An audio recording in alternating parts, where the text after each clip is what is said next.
Hello বন্ধুরা, তোমরা সবাই কেমন আছো? আসলে প্রত্যেক দিন আমি নিজস্ব ভাবনা থেকে কিছু না কিছু করে আমার দিনটাকে সুন্দর করতে চেষ্টা করি।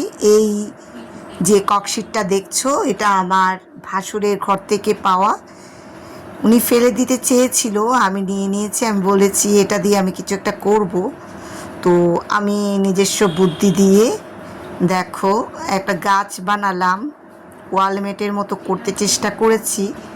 আর গাছের ডালগুলো দিয়েছি আমি কাগজ দিয়ে বানিয়েছি। আর আমার কাছে কিছু তুলা ছিল, এই তুলাটাকে একটু রঙে চুবিয়ে শুকিয়ে তারপরে আঠা দিয়ে লাগিয়েছি। অনেক সুন্দর হয়নি জানি, তবে আমার নিজস্ব ভাবনা থেকে আমি এটা করেছি। তোমাদের কেমন লাগলো আমাকে জানাবে। আর আমার এই কাজগুলো যদি তোমাদের ভালো লাগে, শেয়ার করে আমার পাশে থেকো।